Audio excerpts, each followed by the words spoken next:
If you would like to help keep the podcast running, you can go to patreon.com/Wesocracy and tip as low as $1. Every little bit is appreciated and helps me keep the podcast on Spotify, Apple Podcasts, and all of those wonderful places you can find the podcast on. If you tip $5, one of the benefits is I'll write you a song and sing it on a future episode. I really hope you enjoy this week's edition of the BS Podcast. Let's get started. Hello everybody, my name is Wes and welcome to the 31st edition of the BS Podcast. This week I have brought in a new guest. Please introduce yourself. Hello, my name is Dan, and I'm the guy behind the YouTube channel, The Dan the Man Show. My primary content is mostly just gaming top 10s, but I like to mix things up every once in a while, do a game review sometimes, or do something like an animated top 10 or something. It really depends on what mood I'm in. So, yeah, I'm not really set down on anything, but, I have fun. I think it's very good for a creator to explore their options when it comes to, okay, I want to dabble into this, dabble into that, dabble into this, and see what you really like. Because I went through a phase of okay, I tried this, I didn't really last long doing it. It didn't connect for me. It was just missing that little thing for me. Yeah, no, that's something I feel like, especially with all these talks about YouTube algorithms saying, oh, hey, if you have a ton of subscribers that subscribe to you for one video in particular, maybe you should keep making videos like that. And I understand where they're coming from, but at the same time, you don't want to get yourself in a rut, because then it's going to turn into something that you're not going to enjoy. And I feel like that's kind of where I'm going with my thing for now. And I feel like whenever a video, or even with this podcast, because I have it on various podcasts and places, and it's okay, there's one episode with over double the downloads of every other episode, but it isn't specifically an episode that I'd be like, this was really a spectacular episode compared to this, or this episode, and it's just okay, that's just how it worked for whatever reason. It's generally never the video or podcast or whatever that you really, really like and you wish rose up and was the number one thing. It's always something random. Oh yeah, it's same thing with a Twitter post. If you're posting hey, check out this art I made, or hey, check out this video I spent 10 hours on, and then you post one semi-funny meme or image or something, and then it explodes in popularity, and then it's I'm happy that I'm getting a lot more recognition, but at the same time, this isn't kind of what I wanted to get the recognition for. Yeah, and it's interesting, and it's do we all just have... Is our way of wanting to be recognized just not something that'll happen? Or is it just something that we have to adapt to because of how we think it should go? Yeah, it's one of those, it's kind of like a circle. Every time you think you're doing it right, something else comes up and you're doing it wrong, and then you do it that way, and then, oh, that's wrong now. So, every time. Every time, and it's just with YouTube, for example, I eventually... Have you ever looked at your analytics, and over time, you just see the straight line down? I don't... See, the thing is, I wouldn't call myself big enough. I have 190 subscribers. I wouldn't call myself big enough to... Not even close to big enough, to worry about that right now. Right now, I'm just worried about creating consistent content, which I'm honestly been kind of I've been struggling with, because I'm still in college, university, whatever you want to call it. And it's just, that's what I'm focusing on right now. I don't care about the analytics at this moment, as I just want to kind of keep making the content, because I know that at least consistency is a good way to gain subscribers. Absolutely, and for me, I have a lot of time on my hands. I don't currently have a job or anything or go to school. not as good as it sounds, but one day it will be. Oh yeah, One we're day all it will be. we're all working towards that end goal of just you know being able to do this full time if we want, or something like this. Absolutely. And for me, because I always, if I'm not careful, I obsess over the numbers. And that's what really I like about podcasting more than YouTube, and what I like about Twitch more than YouTube is I would feel okay if I thought the numbers were accurate. I don't think the YouTube analytics are accurate because I'll know people that'll watch it and can tell me stuff about it, but the YouTube analytics does not display like, oh, they watched 30 minutes when I can tell that they watched 30 minutes just from talking to them outside of YouTube. And it's just like, okay, I don't like that. That bugs me. I can't deal with that. I swear to God, like every time it seems like they're trying to clean up their act, it's like one step forward, five steps back kind of deal. I know it's probably like a popular conversation on many, many podcasts, including this one talking about like rise and fall of YouTube, stuff like that. It's just, it's very hard, and YouTube doesn't make it any easier. Absolutely. And that's why I can't wait to get moved, because you won't know, or I don't think you know. Where I am right now, I don't have internet. I've not had full on internet. I'm doing the podcast on my phone, for example, talking to you, and it's like, okay, I've not had full on internet since February of 2011. Oh my God. Yeah, like the majority of my better minded life. Like, sure, back in 2011, I was what, like, 12? So, sure, the majority of my life, I've had internet, but for the majority of my knowing what's going on around me life, I've not. Yeah, yeah, it's hard to think about that kind of stuff because you take it for granted, and like, it's something like when you don't have it, you look back at like, oh, now I don't have it, I'm starting to miss all like the tiny things I was able to do with it, and that's you know something that you really should. It's one of the things you should be thankful for every day. Something like that. Yeah, internet's a necessity. I mean, just like, last week, we didn't have AC, and that was the worst few days ever. I remember listening to your last podcast, and you were saying how it was like your ACs weren't working or something, and you had to turn off all your fans before you had the guests on, and it just like was not helpful at all. And it just Would you like to hear the update to that? sure, I'd love to. So the AC's working again. We negotiated, and we won. So Oh, that's there's good. that. I wish I could say it was doing the right thing, but it was more or less just not wanting to hear from us again. And during that time, when we had no AC, we bought a tower fan, which is quiet. And I used to have a mini fridge in my room, which I had to take out, which made a lot of noise during the recordings. And the tower fan makes just about as much the same amount of noise that I can edit away.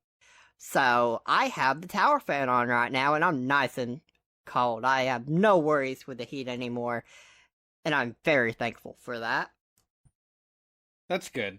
That's good. Like honestly, that's probably I think that's the number one complaint I hear for people when they're recording their lines is that they always have to do it in a hot room. I'm not any different because right now I'm in the top floor of my house. The AC doesn't go up here, and it is hot, and I don't have any fans on.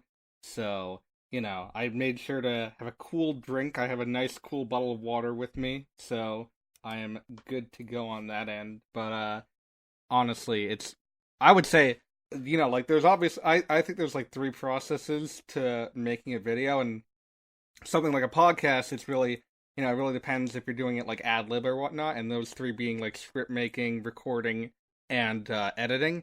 And almost everybody I've talked to said that their least favorite part of those three steps were recording their lines. I would, and I absolutely agree with that. Honestly, for me, I hate everything besides planning and recording. Like, for this podcast, for example, I have all these podcast notes. I enjoyed creating them, and I'm not going to go line for line on them. I'll just go with what feels natural during the podcast, and I enjoy the recording of the podcast.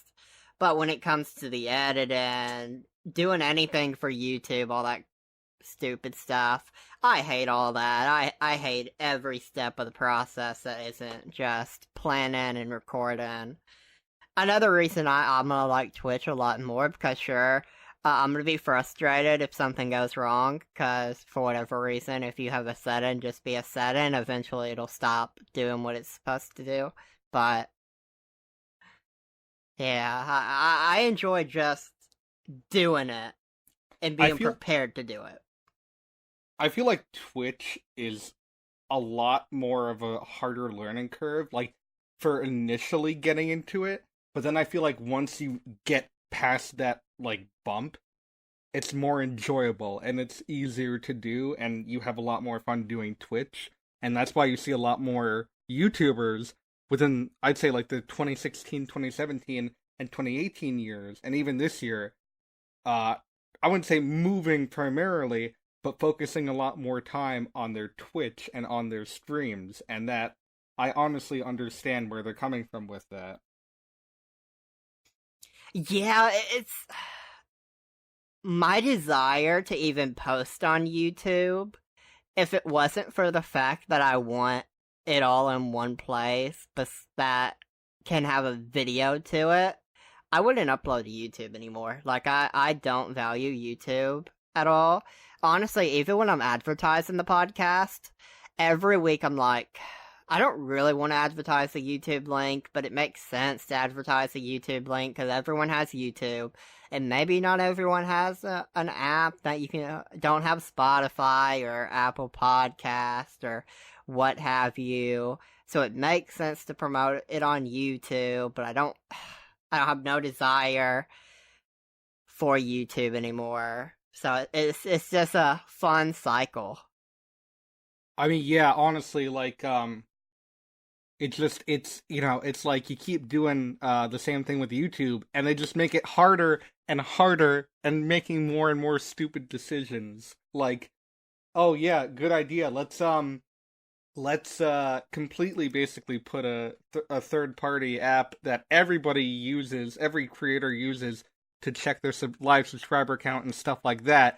Let's just basically completely ignore that and just, you know, condense the subscriber count so that way we make it a lot more minimalistic and a lot more enjoyable to look at. And at the same time, I'm like, well, good job. You thought you were doing the right thing, and you screwed the pooch hard.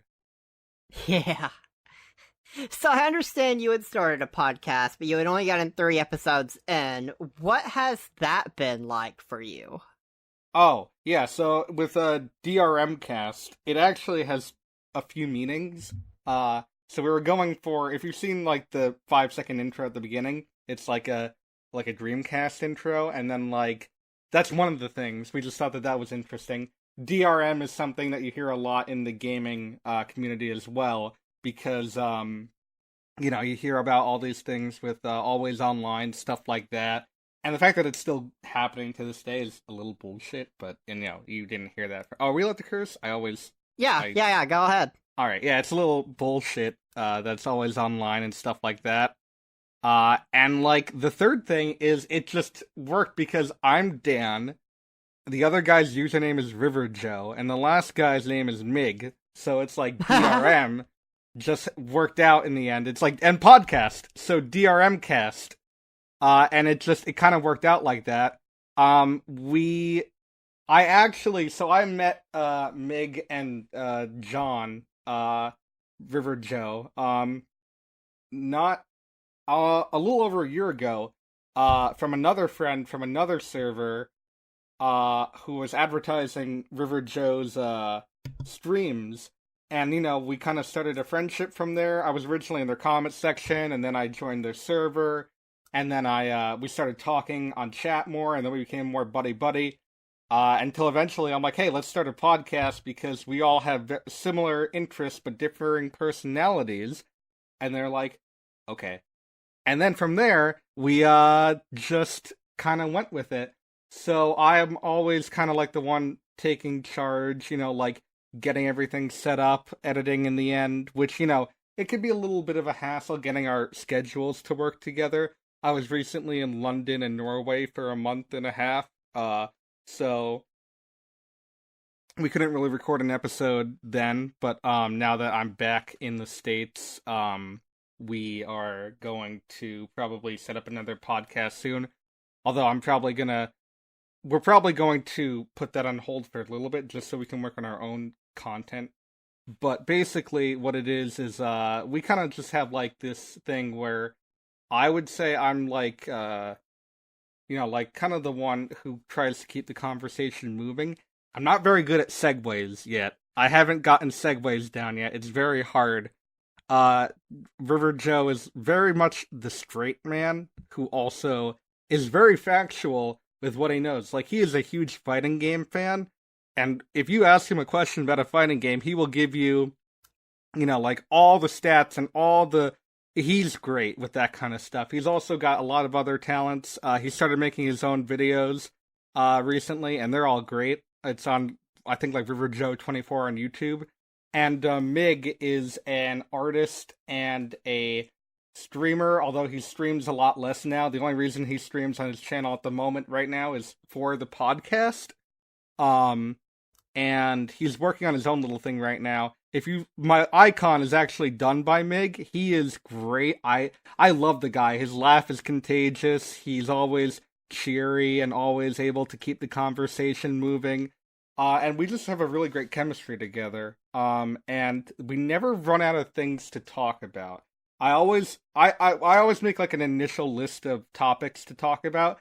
I ask them if they're okay with it, and if they have anything they want to add or take out. We edit it a little bit. We set a date for ourselves, and then we just record. And we have a good time doing it. We don't really stick to something in particular. Like, we'll say, hey, okay, we'll talk about the Sonic movie, and then we'll talk about Persona 5 Scramble. But then in the middle, we could talk about, like, Devil May Cry 5, because that happened recently, and they go on a tangent about that, and we all go on a tangent about that, so, we kind of just keep it condensed in like a little thing.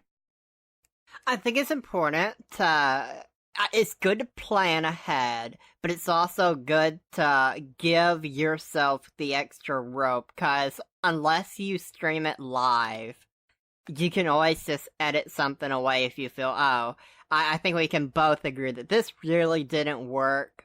This topic really, it was a complete bust. Let's just completely remove that. We have plenty of other stuff that we talked about that fits well. And I think it's good to give yourself that room to, if someone goes on that tangent and you're suddenly going from the Sonic movie to all the other fun movies like it that you enjoy, other meme movies like Shrek or the Bee Movie or anything that the Golden Bolt would just love. Oh yeah, no, like such great films as Shrek, Shrek 2. Shrek the Third, Shrek Forever After, a very Shreking Christmas... I don't actually know the Christmas movie one, but I've heard it's okay. Shrek 4D, that's another one. I feel like I watched the first three, and I've seen the Puss in Boots movie, but I've probably seen scenes of the fourth Shrek movie, but I've never specifically gone out of my way to watch it. Well, between you, me, and the lamppost, I think the fourth is like the second best of the quadrille, whatever you call it. I think it goes like 2, 4, 1, 3, and I will take that to the grave. Do you think it had a scene that topped the "I Need a Hero" scene from the last part of the one movie? No, no, it didn't. Cause that's But just like it an A didn't. plus level scene. Yeah, that in itself is like cinematic masterpiece right there. I mean, you don't even need to. It's so good. I don't even think they had to top it. Um, but they kind of. I think they do a good job with what they have. Absolutely. And it's so interesting to me because I'm not really one that's into movies, but I can recognize sometimes when I watch something, I'm like, this scene, it really worked in every way and it was so good. This must be a scene that a lot of people really enjoy. And that, I think it's what, Shrek 2? That's the one with With the. the "I Need a Hero" scene, Yeah. yeah, I just feel yeah. like That that has to be one of those scenes. honestly, I agree. And I used to not be into movies, but then I'm like, hey, I can get AMC Stubs A List for $20 a month, and I get 3 free movies a week. Heck yes, I'll sign up for that because not only is that an amazing deal, but at the same time, it'll get me more motivated to go out to see more movies. And I've not looked back and regretted it since. I used to be Movie Pass. I fuck Movie Pass. That service is garbage now. This is actually a good example of what I was saying earlier. I want to go ahead and segue this to the Avengers Endgame because this is something I really want it. Ever since Endgame, before Endgame even released in the theater, I have openly said that I want it to beat Avatar in the box office. And in the box office race for that first position, it wasn't going to do it in the first run. It's like 45 million, a little bit under 45 million away from taking it. But the important part to know that's been talked about on the podcast before is Avatar did have a second run. It re-released on an Earth Day, and it was out for a little bit. So it had that second wind. And if it didn't have that second wind, Endgame would be at number 1 right now. So it's only fair that Kevin Feige would be, there will be a new version going into theaters with a few new things. If you stay and watch the movie after the credits, there'll be a deleted scene, a little tribute, and a few surprises. And I think that is an A-plus tactic to get in that number 1 spot because Avatar has held it for over a decade. And if any movie has been built up for that decade, pretty much, to be able to pass it, Endgame has to be that movie.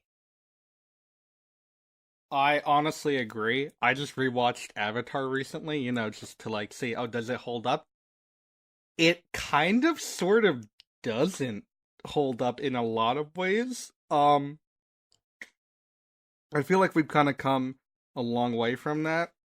And I think Endgame is something that the only thing that I think wouldn't hold up with Endgame is the fact that it's a part 2 and not like a full-on movie. Because you're going to be very confused if you go into this movie with no prior knowledge of just even Infinity War. And that might not hold up. Like, oh, the best selling movie of all time, Endgame, is a sequel, or just like a part 2 even. Other than that, I think it nails a lot of. I think it honestly nails every other aspect of being something that can be looked upon as like a classic a few years from now.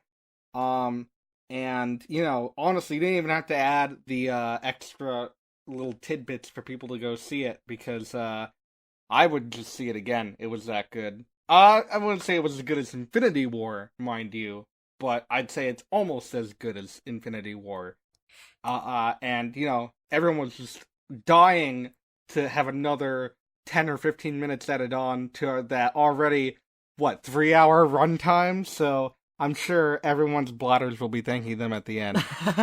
And that's the thing. Like, to me, I think of a Marvel Cinematic Universe movie as kind of like if someone random decides, oh, I want to get into this movie franchise, and they start with Endgame, it's like if you picked up a book, went to the last quarter, and started reading from the last quarter. You're missing all the context. And I can understand that it's a negative to be like, oh, there's like 18 movies I need to catch up on if I want to fully understand what's happening.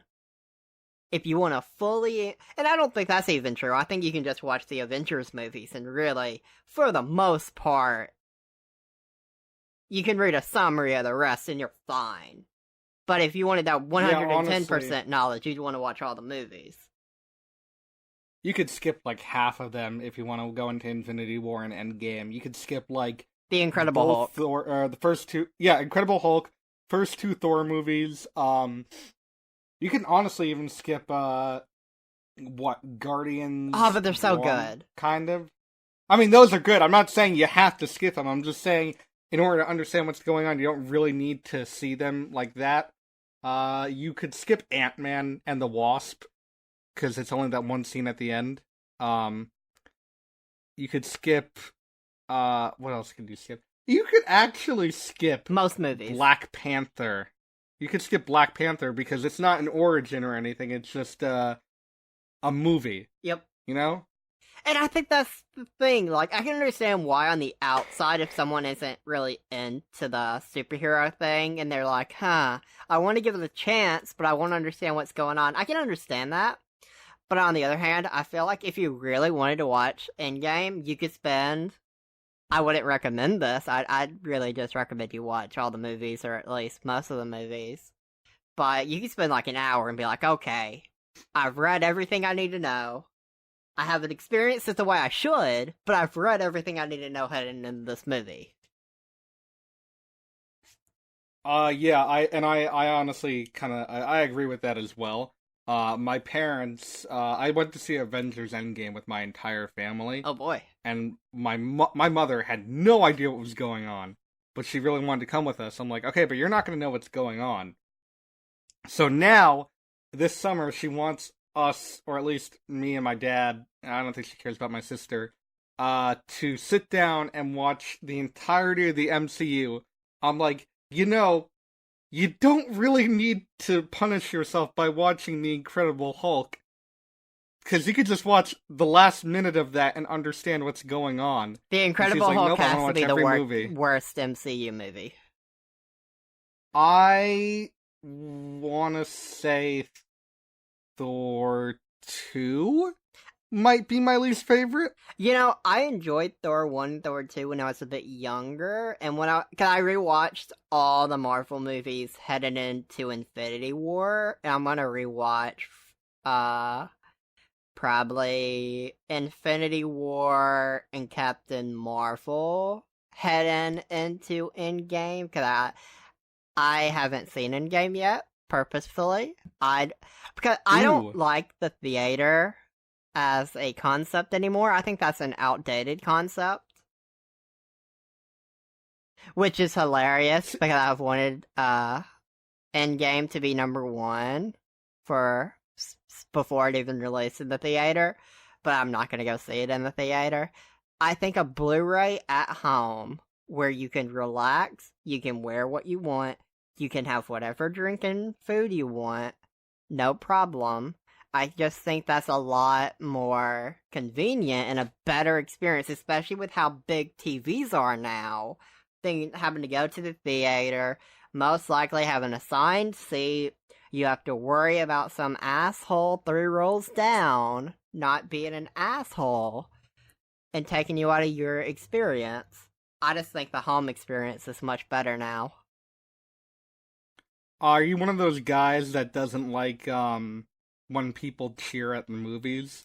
Uh, Honestly, I would prefer it be dead quiet, but, you know.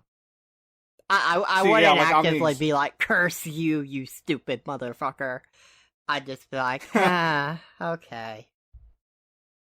See, because I think I'm someone who actually is like the opposite, where I enjoy like people who are excited about something. Like I went to see. I don't know if you're an anime fan, because I am not an anime fan. Anime okay? is sinful. I'm putting that on. I'm putting that out there. I think I've watched like 1 or 2 animes in my entire life because I just don't have time to get into your anime, whatever. But got into My Hero just because that kind of, I don't know, it kind of interested me. And then the My Hero movie came out, and I went to see it in Boston because that's where I go to school. and I swear to God, everyone was like cheering all the time, and they were dressing up. And I mean, I didn't hate it. I was actually enjoying myself, and I enjoyed people cheering because you could see like the community coming together and like just having a good time. I wish it wasn't for an anime movie, but who cares?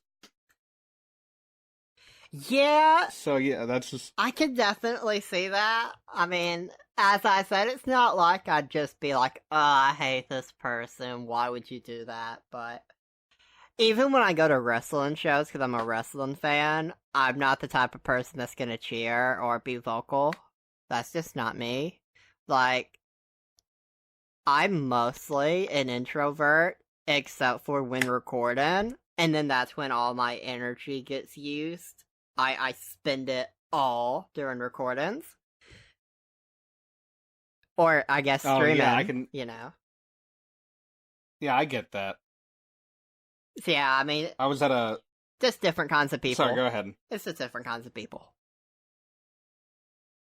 I know I get you with the wrestling thing. I was at a football match in London, and like everyone was like cheering, like standing up and yelling for every 10 seconds with like a minute and a half cheer. And meanwhile, I'm sitting down like down in front, just like I don't even watch football. I just was like, hey, might as well see a match here while I'm in London. Get the whole But experience. yeah, it's really more about like, are you a fan of something, and do you want to be like with other members of the community in a tight, cramped, sometimes air conditioned, sometimes not air conditioned room? I think it's important for things to have that community, no matter what product you're releasing, a movie, a TV show, a YouTube channel, a Twitch channel, podcast, whatever you're doing. I think it's important to have that community and to get people to engage as much as possible. I think that's very important. So I definitely see the value in it. I'm just not one of the verbal ones on that end. Yeah. And like I think with that kind of stuff, it also depends on the venue. Like for example, I think it's this weekend. This weekend is too many games, and I know a lot of my friends slash fellow YouTubers are in is it Pittsburgh or Philadelphia? I always forget. No idea. Yeah, they're in Pennsylvania, and you wouldn't expect like people to be cheering like, "Oh my God, is that the Golden Bolt?" Oh my god, that's the Golden Bolt! I can't believe it! Oh my God, he said Shrek. We're all cheering. I love you, Golden Bolt. I know you're a great guy, honestly. But you don't expect people to be cheering like you do at a theater or like at an event or something. But you expect them to go up to them, ask for an autograph and a photo, shake their hand, maybe hug, maybe do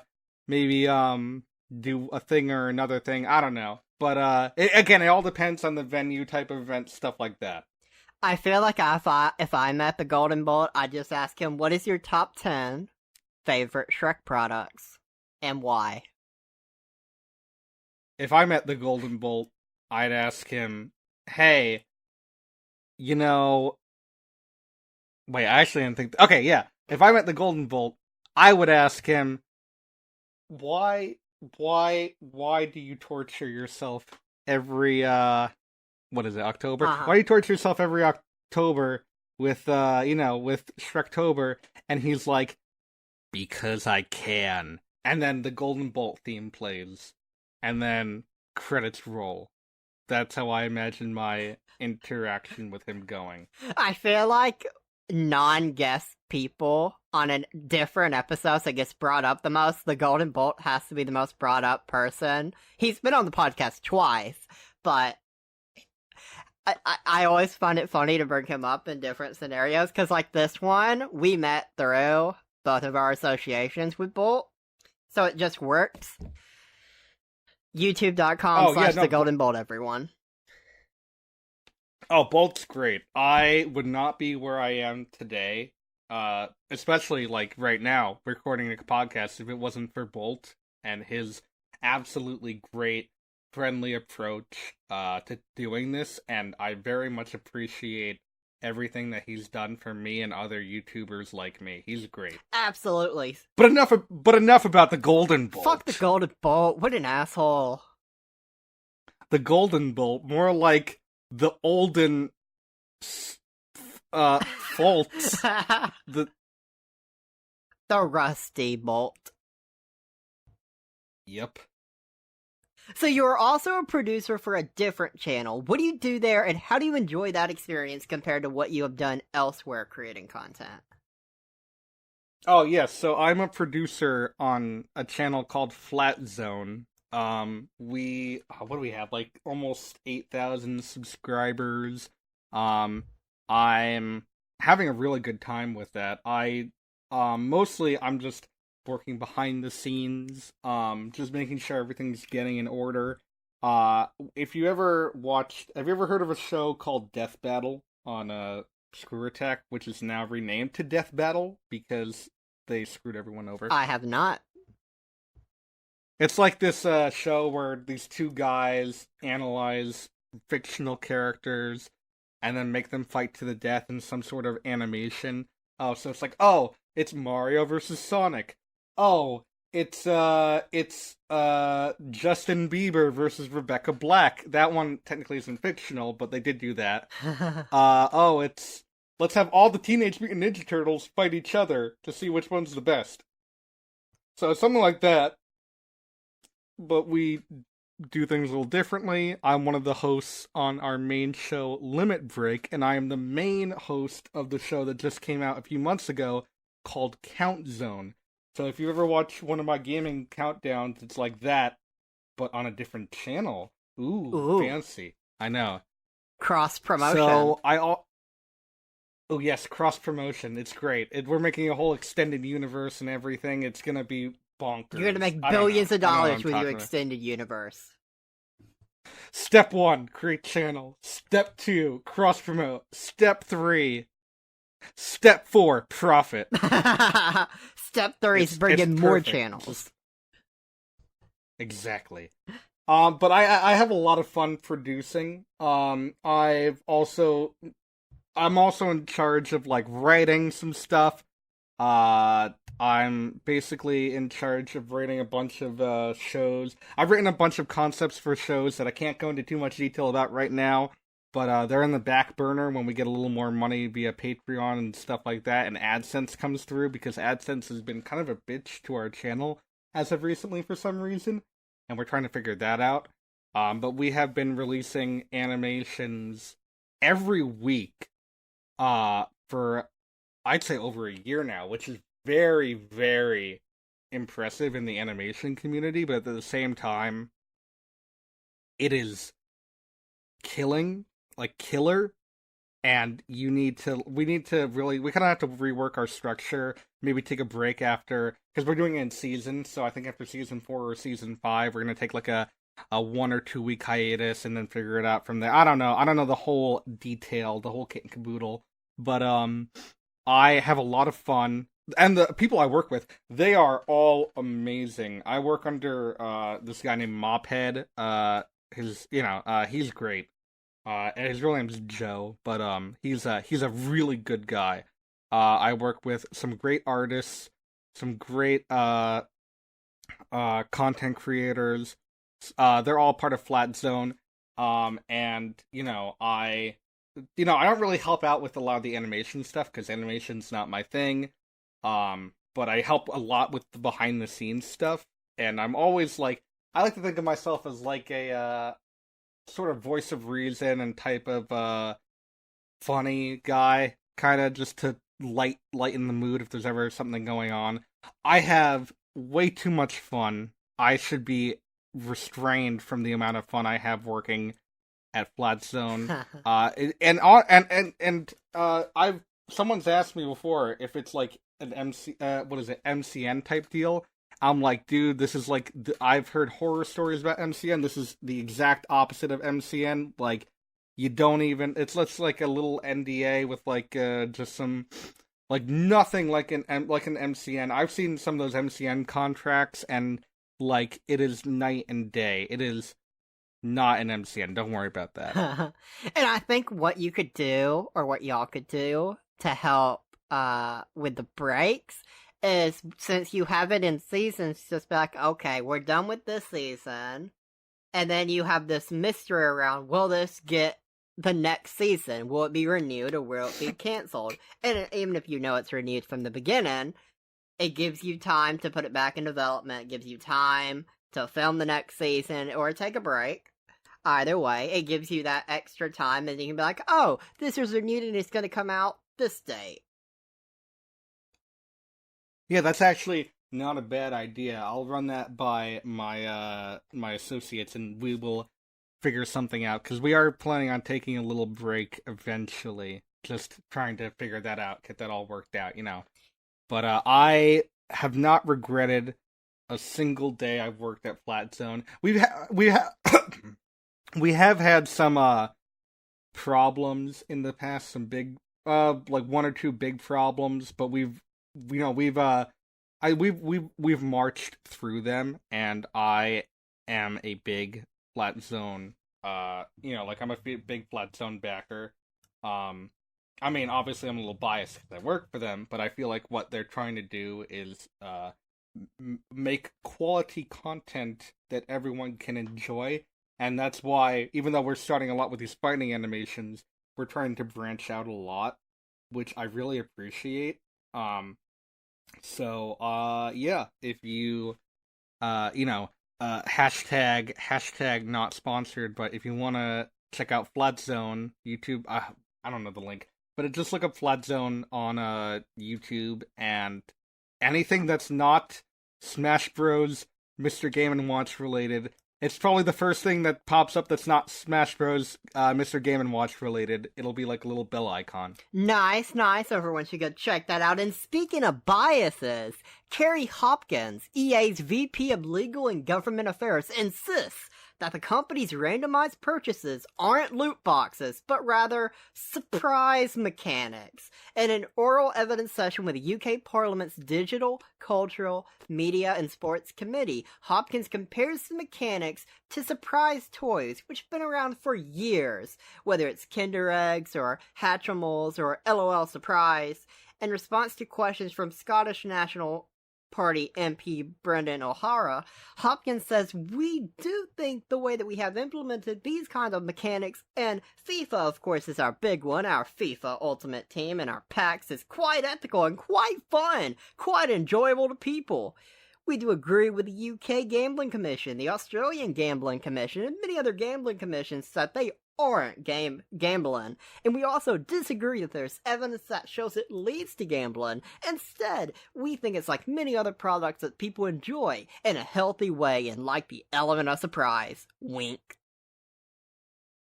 Yeah, it should be illegal to say the word gambling and healthy in the same sentence. Yeah, I mean, the first thing with EA's loot boxes, and loot boxes in general, if you're spending money with the idea that maybe I'll get this, but there's a chance you won't get this and you'll get something else, I think it's pretty safe to say that's literally gambling. Yeah, that's pretty much gambling as a whole. You just defined gambling. Yeah. You are gambling with chances, that's gambling. And yes, it is technically a surprise what you'll get in the end, but that is just part of the gambling. Yes. Sometimes you win, sometimes you lose. It's like gambling. That's gambling. And I swear, it's like I can't even with them. It's insane. Yeah, EA, it's hilarious to see how Carrie Hopkins, I've never heard his name before, but it's hilarious to hear him describe it as actually quite ethical and quite fun, quite enjoyable to people, because that's the reaction it gets. Yeah, that's totally the reaction it gets. That's literally like them saying, oh, guys, come on, it's not gambling, it's just people betting a sum of money on a game of chance, but we don't call it gambling, even though that's the exact definition of gambling. No, we're calling it something nicer, like Fleeble Ball, or something that's a lot less, it's softer on the ears than Gamble. Yeah, come on, guys. And this isn't a podcast. This is just two people having a discussion on various topics, and it's not an interview. I'm not interviewing him on these things. I'm just asking him more about what he does. You see, there's a difference. Of course there's a difference. It's obvious. Anyone can see the difference. It's not like this is being put on apps that are specified for podcasts and being labeled as a podcast in YouTube. No, these are being labeled as fun interactions. Yeah, this is just a fun, interactive experience. I swear to God. EA. I have to admit, and I hate to say this because they've done this to me before. That new Star Wars game doesn't look terrible. I might pick that up. Uh-oh. But I know, sue me. But I can't with I'm nervous because every time it seems like they've learned, they don't learn. This is either going to be also go ahead. With something like Kinder Eggs or Hatchimals or LOL Surprise, it's not like you're not getting something out of it in the end. You're still going to be getting a prize and something you'll enjoy or something like that. With loot boxes, you could be getting something so dumb and minuscule and absolutely insanely stupid. Comparing it to those three is like it's like apples and also the Bay of Pigs attack. It doesn't make sense. Yes, I completely agree. EA's but this is either gonna be a stupid question. I'm gonna be right on the nose. We'll see if I can hit this home run. EA has The Sims, right? EA has what? The Sims. Yes, they do. Because they put The Sims 4 for free, but their website never let me log in to get it. The whole week it was free. Oh. I tried multiple times, every single day, because I don't own The Sims 4, and I'm not going to buy it after this. But I was like, okay, I'll take it for free. You don't understand. The ones of tens of Sims fans that were logging on crashed their server. That's why you couldn't log on. I'm sure. Although I do know a lot of Sims fanatics, and I understand it's a very popular game. And, I have enjoyed The Sims. Not a huge fan of The Sims 4. I tried that out, wasn't a fan, but give me classic Sims any day. I'll do that. That's actually a good way to get into what games have you been playing so far this month. Alright, so I am very low on cash right now, so I haven't really purchased any new games at all. This month, it has been... Sorry about that. It is... I thought I unplugged... Do you want to bring them onto the podcast?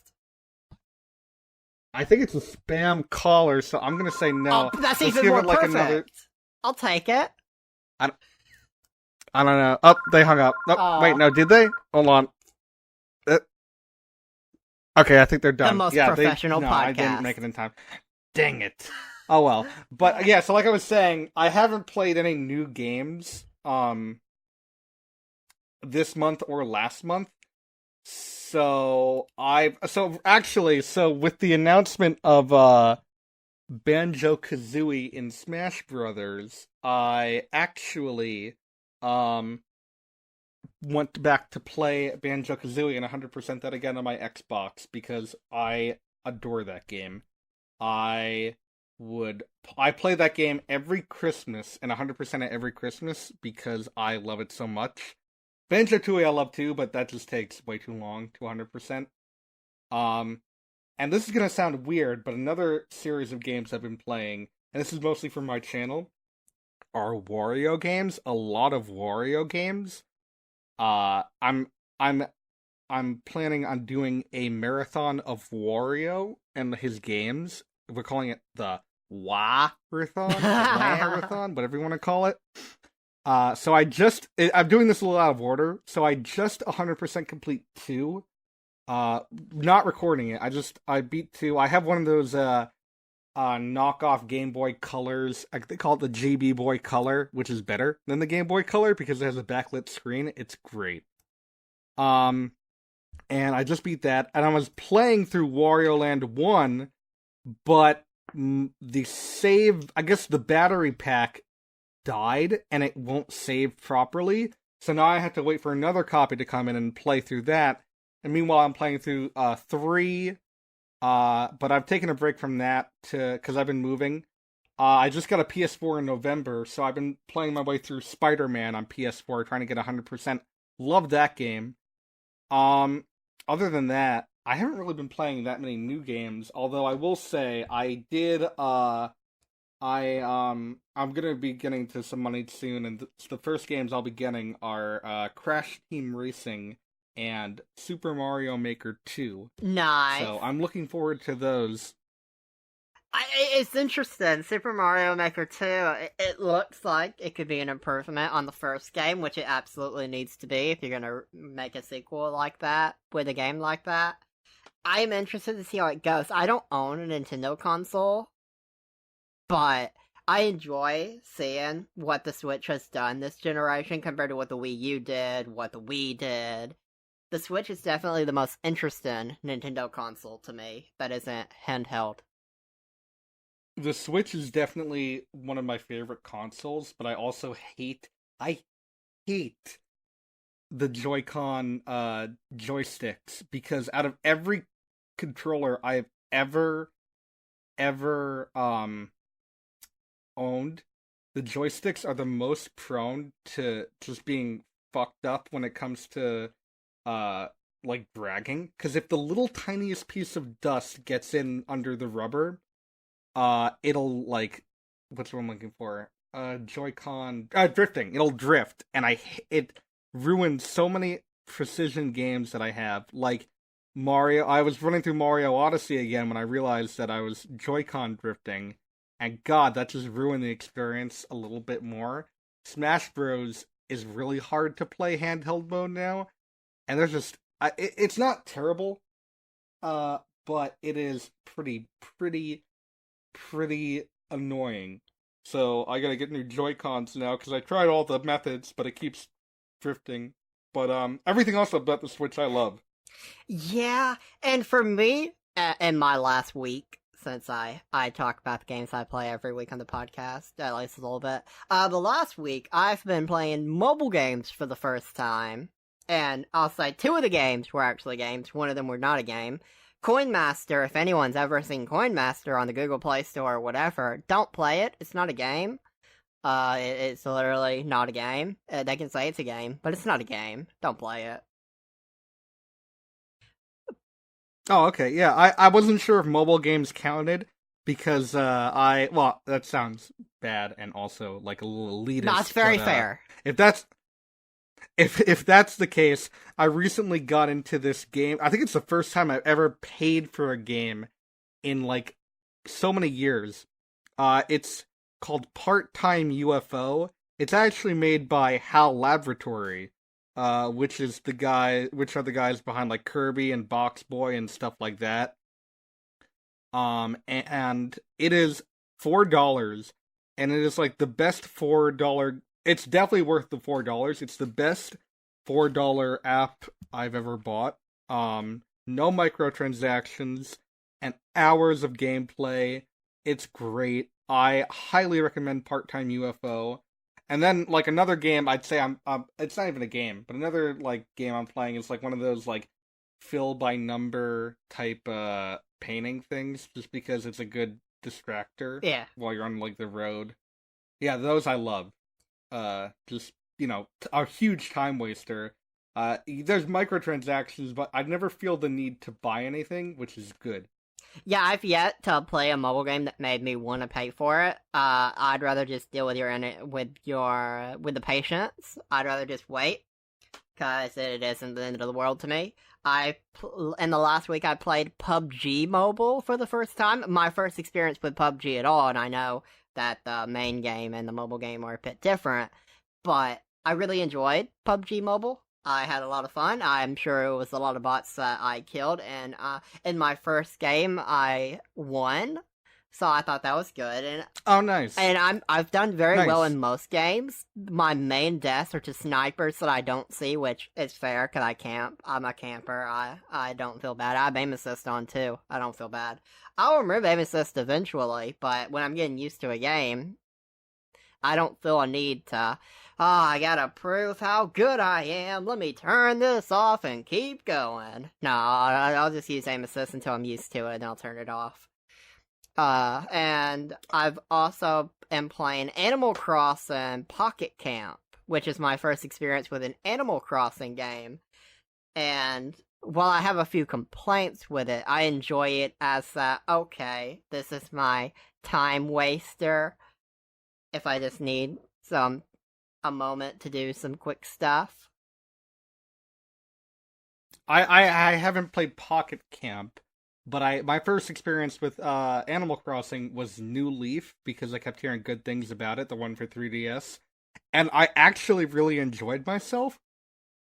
The problem is, there was like a month I couldn't play it because I was so busy with work, and ever since then, I have been too scared to pick it up and see what has happened. That was 2 years ago. They hate you. Yeah, no, I'm sure everyone is left by now. I feel awful. It's gonna be better with New Horizons, I'm telling you. Which I'm kind of looking forward to. I am as well. I think I won't be able to play it, obviously, but New Horizon looked very interesting. It's interesting, and the director, Ayo Kayagoku, told fans that Tom Nook this time around, he has this place called Resident Services. He tirelessly works 24 hours to make sure that all the residents on the island are happy and are living a good life. Whenever Tom receives those debts paid back from the residents and the players, I think that because these resident services upgrade as time goes on, I think he's investing that money towards the resident service for the residents. Because a lot of people look at Tom Nook as a bad guy because he wants your money. He just wants more money. But the director is trying to throw this narrative that Tom Nook, sure, he wants money, but he's doing good things with the money that helps everyone. I don't know, maybe in this game we'll finally get an idea of what he does with the money. Because I don't think we're gonna see... did they say we'll see Isabel or no? I'm pretty sure we'll see Isabel. I know Rossetti is not gonna have the same role he's had in other games.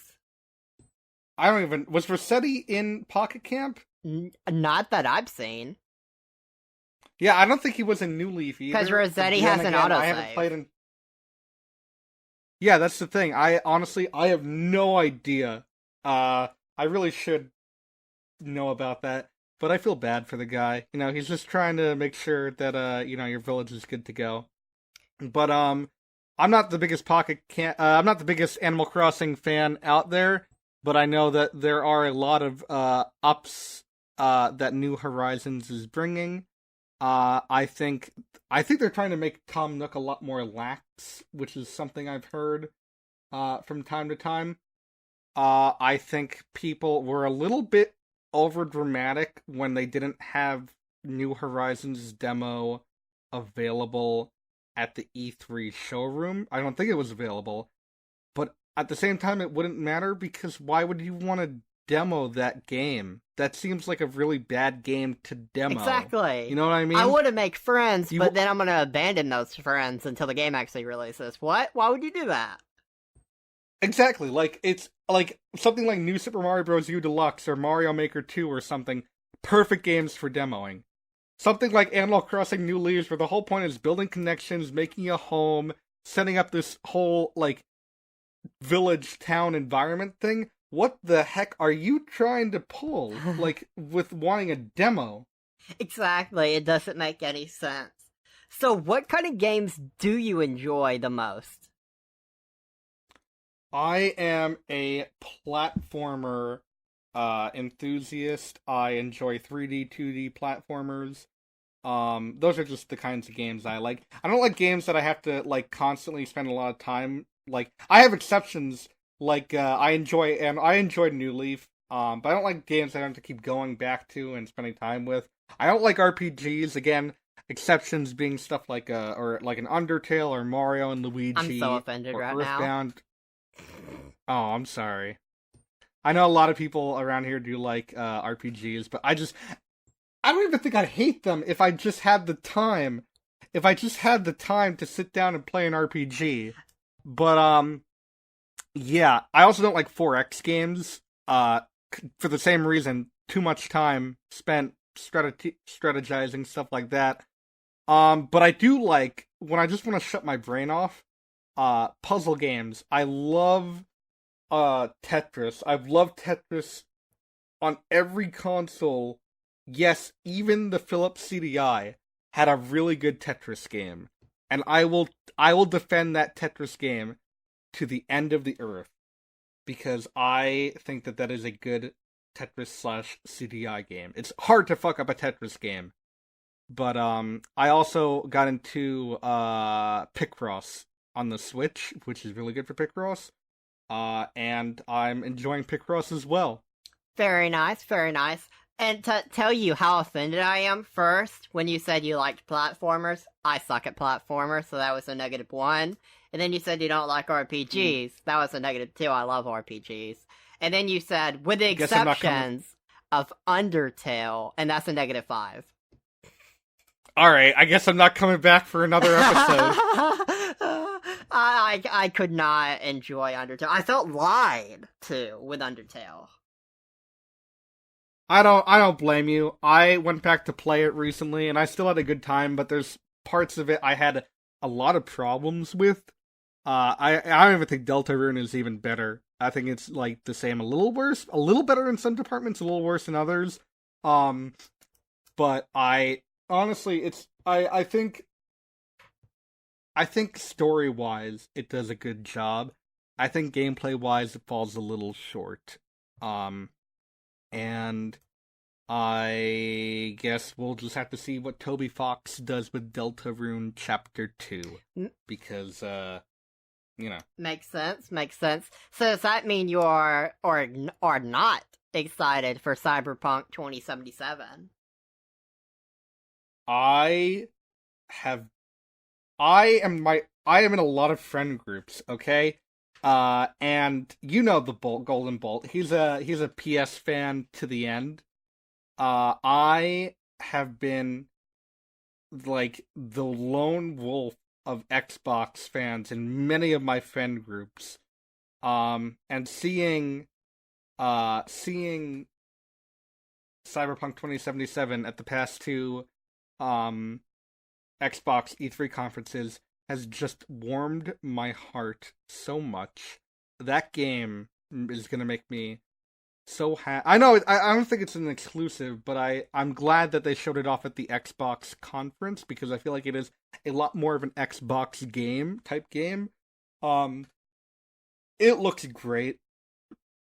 And between you and me and the lamppost, if we're talking about Keanu Reeves, I kind of sort of already knew that he was in the game before E3. I got a little bit of insider knowledge.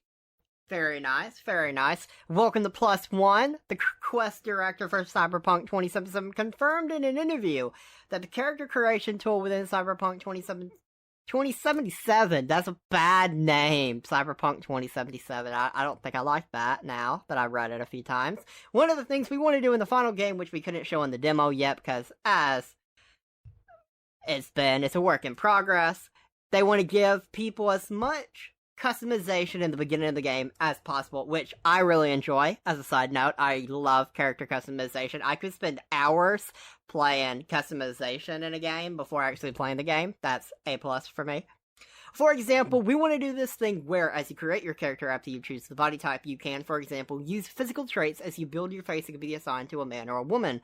And this confirmed that this would include non-binary options as well. The idea is to mix all of those options up to give them to the players as they would like to build it. Same goes for the voice. We wanted to separate this out so the players can choose it freely. He also mentioned this attitude would also extend to how characters are depicted in the game itself. We are paying a lot of attention to it. We do not want anyone to feel like we are neglecting this or treating it wrongly. And I feel like that is a great direction for Cyberpunk 2077 to go in. I think that is exactly what games should be striving to do in 2019 and going forward. I don't hate character customization. I just never spend that much time in it because I just want to get to the game. But I've grown to appreciate it more and more.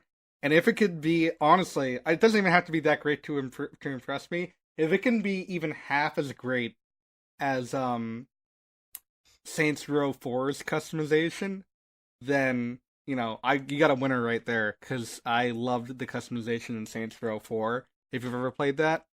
I have not, but I own and it.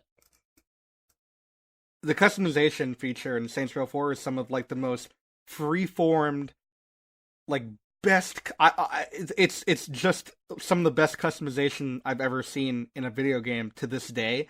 And the way he's talking about Cyberpunk 2077's customization is getting me all pumped up again, hoping that it's on the same level as that. Like I'm not even big into character customization, like spending that much time on it, and I'm still really looking forward to customizing this character. I'm definitely picking up this game. Maybe not day one, but like maybe once all the hype has died down a little bit, like within the first week, definitely getting this game, and I'm going to be spending at least 30-ish minutes customizing, depending on how much freedom I get with that. Man, a good character creation to me, like, when I stream games, I probably won't be able to spend as much time in character creation as I'd like to. I may make it separate streams, because I really like diving deep into it sometimes. I have spent hours doing just character creation for, like, a Fallout game or what have you before, and it's... Nobody wants to do that, but I'm just one of those people. I want to be in touch with the character. I want to create the character as I think it should be created, and I spend way too much time doing that nonsense. I find it harder to want to customize a character for a first-person game, just Agreed. because you really don't see the character that much. And with something like, and again, I don't want to sound like a broken record and keep bringing it up, but with something like not Just Cause, with something like Saints Row 4, Just Cause is also great. Please play Just Cause. I love that game. But with something like Saints Row 4, you and Grand Theft Auto for that matter, you see the character and you feel like you created this character and you get to see and experience what he does. And I understand with first person, it's like, oh, you're actually living through the eyes of the character, and that's great and all. But what's the point of customizing a character if you only actually get to see the body of the character for like 10 minutes of a 10-hour gameplay session? And that's why I'm not excited for the Outer Worlds, because it doesn't have a third-person mode, and an RPG, to me, gives me a lot of room to create my own character and have that character customization, and it's going to have character customization, but it's not going to have third person, so it defeats the point to me.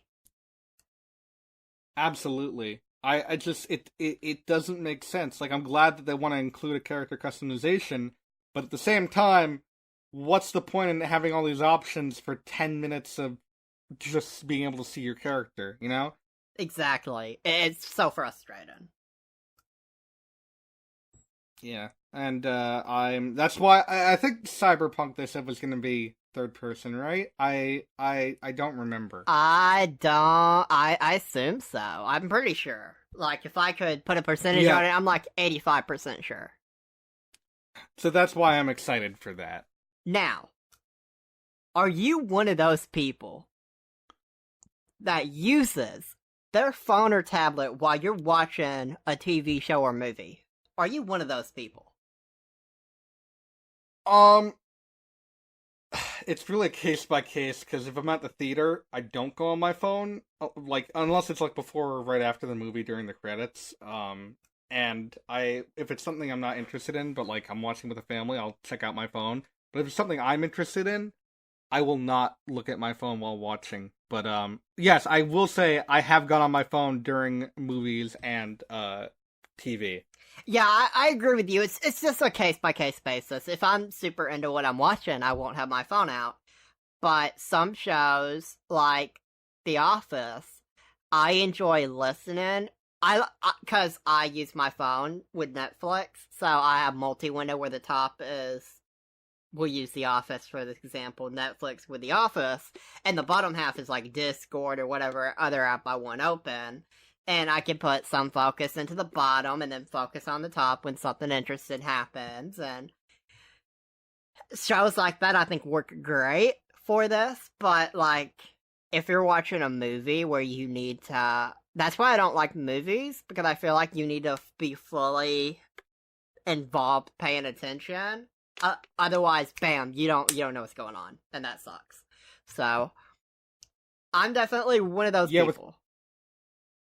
With comedy shows, it's a lot more easy to do that. Like, I think a lot of Adult Swim shows, I think I'm able to do that. Especially something like home movies. I like listening to home movies and, not home, there's a show called Home Movies. I don't know, I've had to explain that to a lot of people. So I like listening to the show Home Movies while doing something else. And I feel like, it helps me multitask. I will say, I think the most annoying time this has ever gotten in the way, not me specifically, but my sister, whenever we're watching a show together, she always like, oh, what's happening? What's going to happen in this episode? Or is this character going to die? Or is that character going to die? And like, you know what? If she wants to spoil herself, I don't care. Let her spoil herself. And she does a lot of the time with like movies and TV shows, look up the ending. But at the same time, I'm like, don't ask me, because I don't enjoy spoiling it for other people. I find that not fun to do. If you want to do it on your own, be my guest. Just do not spoil it for me, and don't ask me to spoil it for you. Like, if it's a show I've seen and she hasn't seen, like, especially, but yeah, that's just, so she'll be on the computer or phone looking up the entire synopsis of the episode while I'm just trying to enjoy it. Well, to take a YouTuber I watch, Philip DeFranco, sometimes when people do something stupid, you just need to punch them in the throat. I would never do that to my sister, but if it was some random stranger, absolutely. And just because, like, it's interesting that roughly 88% of Americans uses a second device like a phone or tablet while watching TV. It makes sense. It really does. And it's interesting that it gets broken down into what multitasking they're doing and how many hours they spend on the phone. And that even people are increasingly watching videos on mobile devices, with it being up to 28% of all the time Americans spend watching footage daily was on mobile. And it's interesting to me, and I feel like that depending on how you measure that, like, I consume all my stuff on mobile besides TV shows where I record them.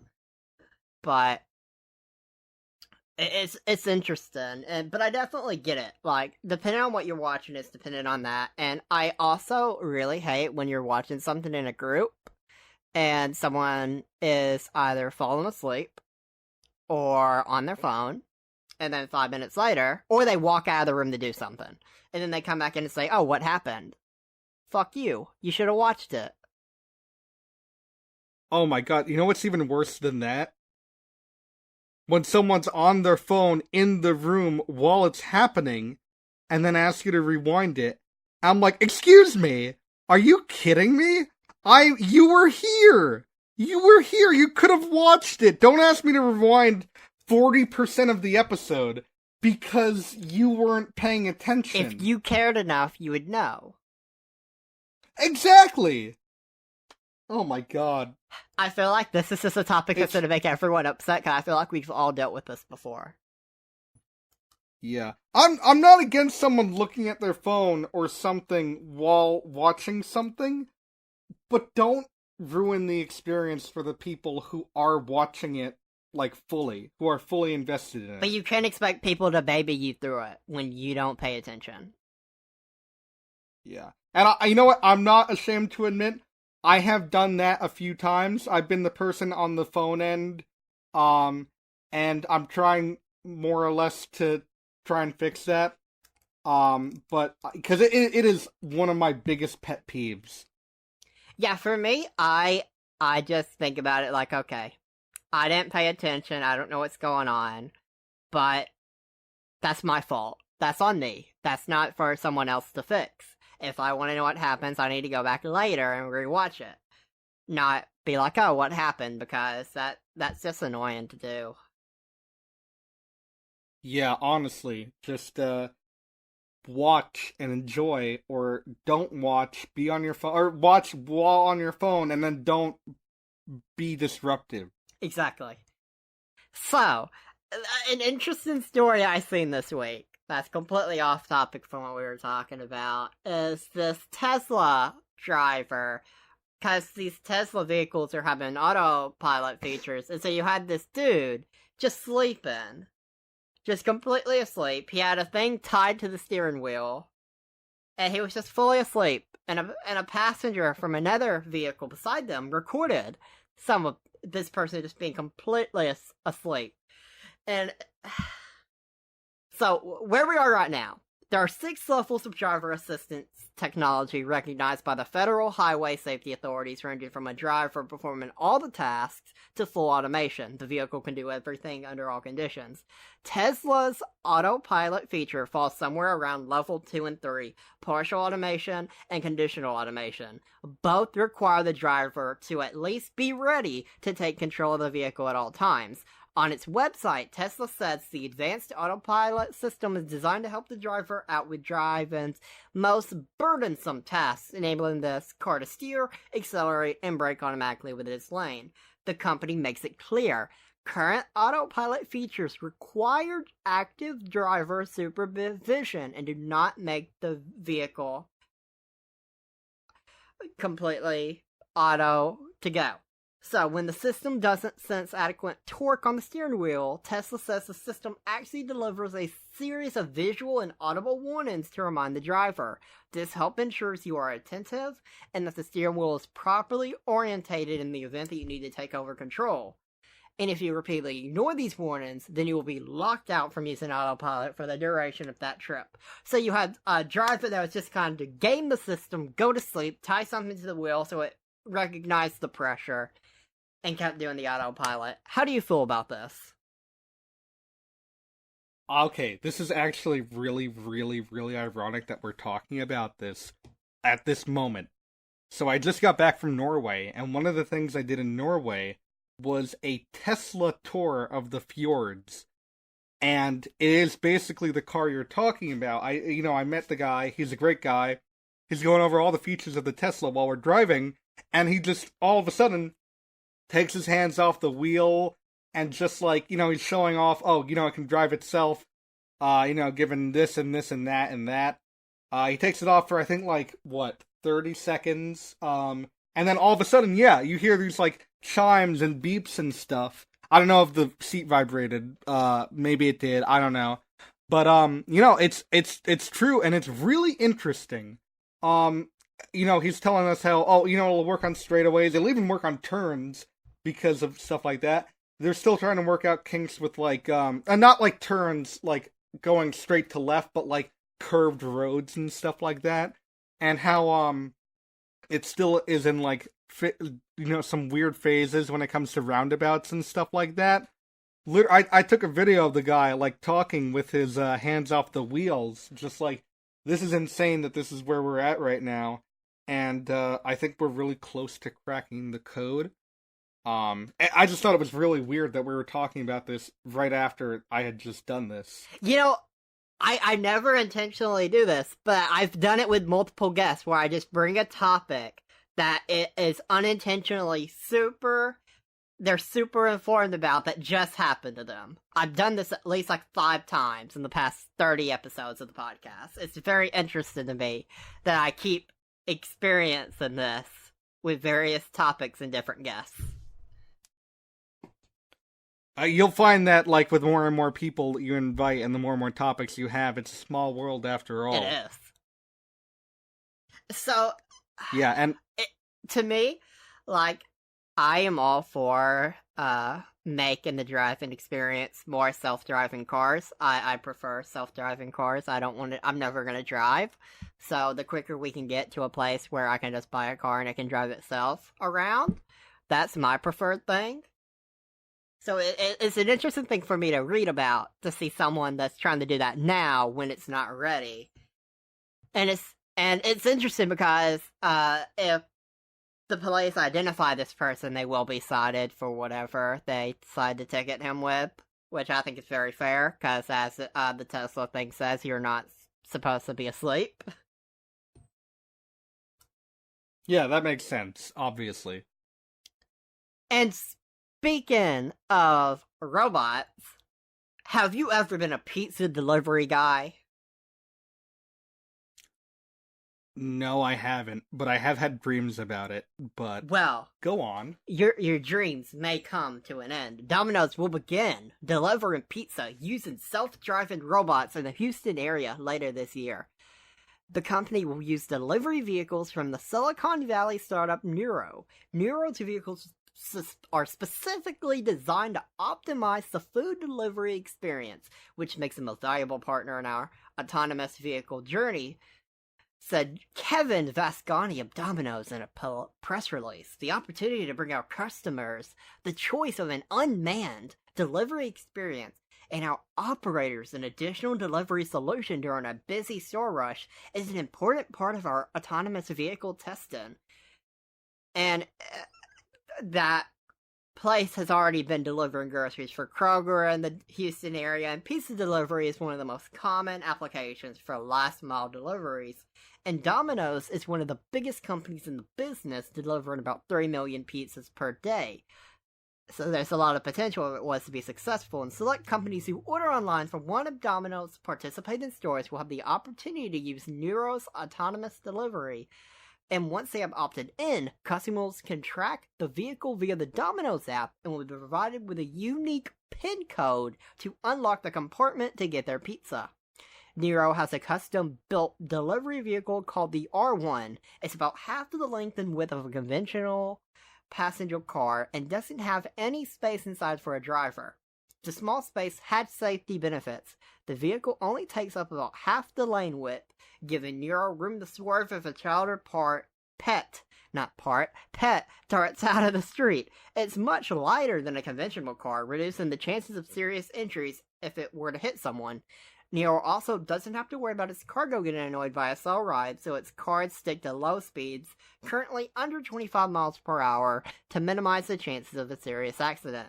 With no need to worry about passenger comfort, Nero's cars can slam on the brakes the moment they encounter a situation they don't fully understand. Most self-driving companies try to make the problem easier by geofencing the area where their vehicles operate. And while this is awkward for a taxi service, since human passengers frequently want to travel outside of arbitrary geographic boundaries, it's more natural for this. But while there's no one inside the vehicle, Nuro still has each delivery vehicle followed by a human-driven car, which I think is the most interesting part about all of this, is we're still not at the point where you can have a self-driving car, even in this scenario, and have it just do its task and come back. You need a human with another car right behind it, which to me kind of defeats the purpose. Yeah, I don't understand that at all. What's the point if you have the human right behind it? Like, do you have to tip the robot and the human?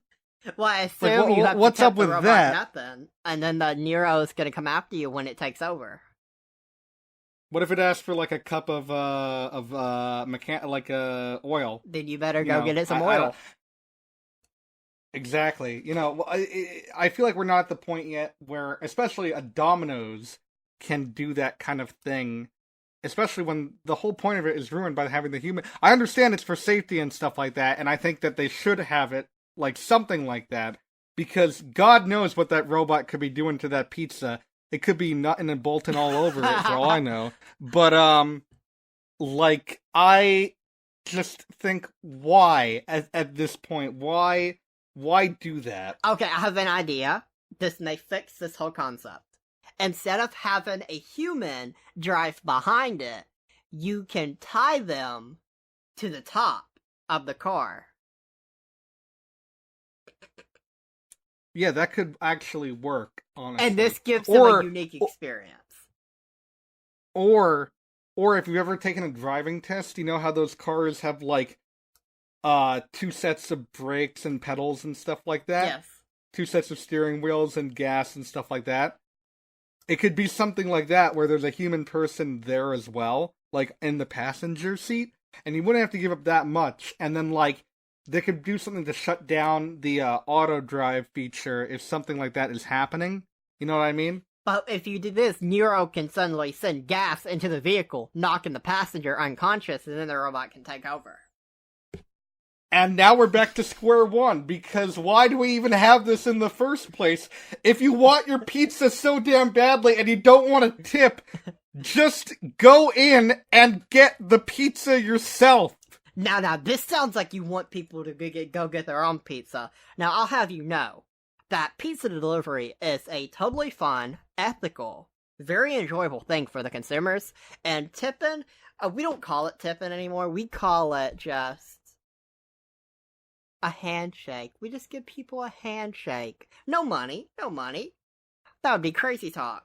Because you want to buy EA's loot boxes. That's what you want to do. But don't worry, they're not gambling. Not gambling at all. Yeah, what do they do with our tips anyway? Or with our handshakes, is the question. I just think that this whole thing is ridiculous at the moment. I feel like another year or two, something could happen. I feel like we still need to learn more about like robotics and AI and stuff like that. Like they say robot, but obviously the robot's not getting out of the car and delivering the pizza. The human driver's doing that. So the whole point is that it's just a self-driving car doing that, right? But I like to imagine this. This isn't what it actually is, but I imagine that the human that ordered the pizza has to go outside, walk up to the car. It'll talk to them in its robot voice and be like, please give me your money. You give them your money, you won't give them a tip, and it'll shoot the pizza at your face and be like, fuck you, no tip, asshole, and just drive away. And then you can't sue them because they're not living. Exactly. Of course, it's genius. Domino's knows what's going on. They are secretly the most genius company in the entire universe. Domino's is gonna take over the world. Eventually, they will. Yeah. You know what? It's so clear now because clearly Domino's is being run by the Noid. That's why we haven't seen him in over 30-ish years, 40-ish years, because the Noid is behind the scenes, making you want to avoid other pizza places and other restaurants. Because you're not avoiding the Noid anymore. You're Noiding the other competition. I don't know. I was trying to go for a catchphrase there, but nothing came to mind. My point is that this is stupid, and they shouldn't do this. Especially in Houston. What makes it so bad in Houston? It's not even like Houston in general, but like in a city. It just doesn't seem like a good idea to do it in a big city like Houston, Dallas, whatever. I feel like they should start in a smaller, more urban or not urban, or more suburban area to do this, because then you're going like 25, not that much traffic most of the time. Wait, I just realized this is great. Nero also needs to, in case someone tries to rob the pizza from the car, I imagine a minigun pops out from the top and just blazes them up. That would be revolutionary technology right there. What if instead of bullets, it shot pineapples, because pineapples on pizza is an abomination to many people. So you shoot pineapples at them instead. Shoot. Not even chunks, just like full pineapples. Yes, that sounds perfect. Yeah, honestly, go back to the drawing board with this. Give it like another year or two, and I could see it happening. Before this becomes like one of those Detroit Become Human type deals, and we're all gonna get run over by by companies trying to deliver pizza with robots or Chinese food or wings or whatever you'll have. I think we made a big leap with Uber Eats this year / last year. Let's give it a rest, guys.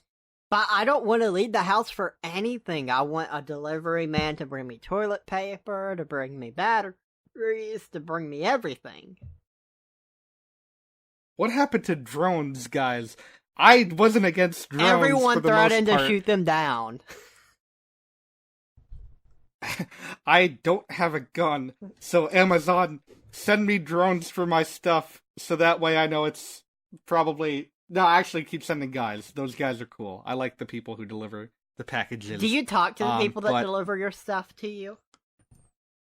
I see, I'm never, like, around, and nothing ever needs to be signed for, but, you know, I always, at least stuff I order, I think, one time I did. It was a very enjoyable conversation. What about you? I do not. I'll see them pull in, and I'll turn off the lights and turn off the TV, and just slowly peek at the window until they go away. Then I'll get the package. So you gotta keep the TV on, because then they'll know, just like no one told me, you just kept the TV on to scare robbers away, stuff like that. Same thing with, like, Uber drivers. Like, I wish there was an option. Is there an option to say, can we not talk on the trip? Nothing against them, mind you. I want to go from point A to point B. I don't need to hear I had a not great experience in an Uber. Nothing terrible, but, like, really uncomfortable conversation with an Uber driver, and I feel like that would be a good feature to have on the app. I feel like we should simulate this experience. I am your Uber driver, and one, as you get into the vehicle, I need your tip now, so I know how to treat you. I mean, if you want me to be quiet, 20% tip. Oh, dude, that honestly, yeah. I if it were me, I'd just like say, "Hey, are you who are you here to pick up?" Something like that, and get in, and then I'd say, just we're going to this place, and then shut up the rest of the time, and then thank you when I get out. I'd play all my favorite pop songs and see how they feel about it. And if I see they're getting annoyed, I'm gonna play the selfie song. No, I mean, if they're annoyed about it, just what you got to do is pull like a Dee Dee from Dexter's Lab, and then look at their dashboard and go like, "What does this button do? What does this button do? What does this button do?" Just all over the dashboard, because you know, maybe that'll make them stop Yes. talking. But don't do that in a moving vehicle, because that's dangerous, kids listening to this. Don't press That's a random dangerous thing to do. buttons unless you're in the middle of Walmart and it says try me. Then you press that button a few times. Or if you go to the bathroom and then they have one of those, like, "Oh, how was the experience?" thing. Go to the bathroom and push those buttons, kids. Terrible, I just got a disease from touching your feedback button. I just got Ebola from washing my hands. How is that possible? Thanks, water. I told you water wasn't healthy for us, but nobody believed me. I've never tried water. I'm strictly RC Cola, man. I'm a Dr. Pepper person. Dr. Pepper. What is Dr. Pepper trying to be? Is it a soda or a root beer? It's definitely a soda. It's not a root beer. Alright, I'm just trying to figure it out, because I enjoy Dr. Pepper, but it never ever just... By the way, on the topic of soda, is it Fanta or Fanta? I always say Fanta. I say Fanta too, but some of my friends say it's Fanta because it's "don't you want to Fanta," not "don't you want to Fanta," and I'm like, that's the stupidest bullshit I've ever heard in my entire life. Wanta Fanta still sounds better, though. Yeah, "Wanta Fanta" does sound better. Do you want to Fanta or do you want to Fanta? You know, like it's more appropriate. Exactly. And I feel like we've learned a lot this podcast. I've really enjoyed talking to you. It's been an enjoyable experience because we've talked a little bit in text chats, but we've never had a conversation like this before. And I think it was a good time. Oh, I had a great time. I'm very glad that you invited me. I had a great time. And I can already tell you're not inviting me back because of the RPG Undertale thing. I don't blame you. I wouldn't invite me back either. I'm a prick. I wouldn't say that. Tell everyone where they can find you. Alright, so you can find me on YouTube, The Dan the Man Show. Also, Flat Zone. We talked about that. I have a show called Count Zone there, where I do countdowns of stuff. I'm on Twitter, where I'm the most active right now. Is on Twitter. If there's any updates for any videos and stuff, the handle is at Dan Man Show. Because I was like one character away from at the Dan the Man Show being the perfect length, but you can't have the last character. Let's see, where else? I mean, that's really it. I have a Twitch channel, same name, the Dan the Man Show, one word, but or I think it's not one word. It might just be the Dan the Man Show. But I haven't started streaming yet because I just don't have a reliable enough internet streaming type dealio. But if you want to follow me there, I mean, I might start streaming soon. I'm currently, for those of you who are asking for non-podcast related content, I'm currently working on the script for my next video, and I'm hoping to have the video out by the end of next week latest, maybe like the beginning of the week after. And it is, sneak peek, it is the top 10 worst fishing segments in video games, and I'm very excited for this. Ooh. Very interesting. Yeah, I fucking hate fishing segments in video games that are not related to fish, like, you know, like a Sega Pro Bass Fishing. Those are fun. I like video games related to fishing in general. I don't like fishing in games that have nothing to do with fishing. Spoiler, not spoiler. Big the Cat's on there somewhere. He's actually not number one, but he is on there, to no one's shock at all, by the way. But I look forward to that. You check that on my channel. I think that's everything. I might have had a Pornhub account at one time, but they may have terminated it for one reason or another. I guess my countdown lists were too steamy for them.